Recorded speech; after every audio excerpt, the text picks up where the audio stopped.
Jessica Page, aka Miss Travel Guru. If you want to see how I got into doing this, there's a little blurb on my bio found on www.misstravelguru.com about who I am and the focus of this podcast channel.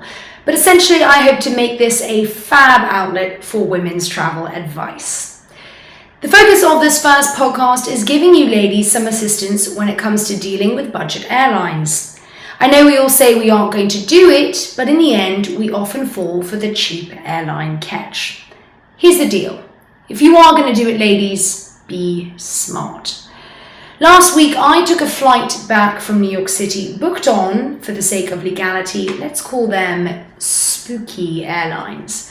The flight was $120, but of course, they charge out the hiney for any baggage.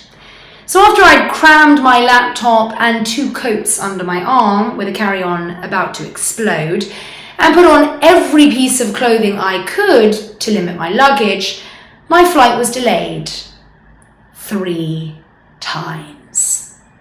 So my 7 p.m. arrival was eventually pushed to 2 a.m.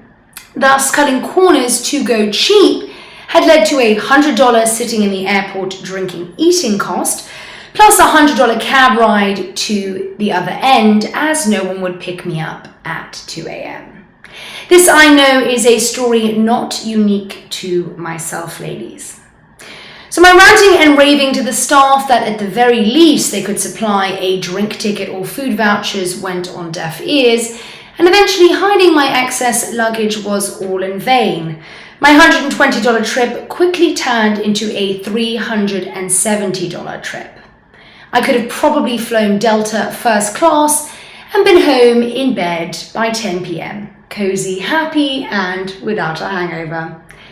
So, what is a woman to do?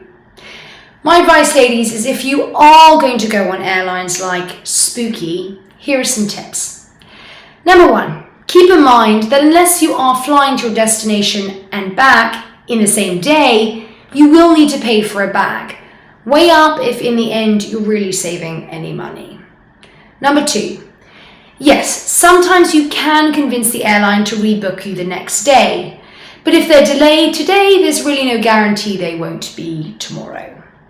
Number 3, yelling at the staff goes nowhere.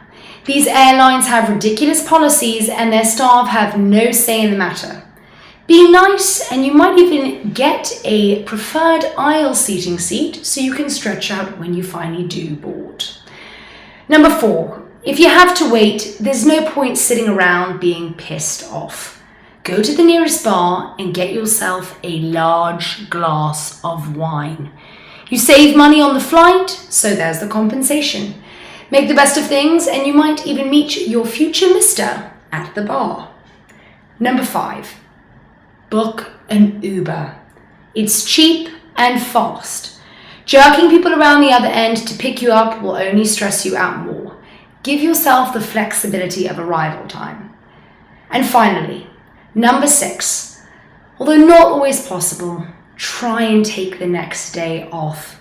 No one will appreciate you walking into the office drained, tired, and bitching about the vacation that you now need a vacation from due to your flight from hell. Trust me, you'll thank me for it. That's it from me today. Tune in again this week for more tips from Miss Travel Guru, and visit www.misstravelguru.com or follow me on Twitter at Miss Francesca Page for more guidance on traveling in style. And feel free as well to reach out or comment on what travel troubles you'd like me to unravel next time.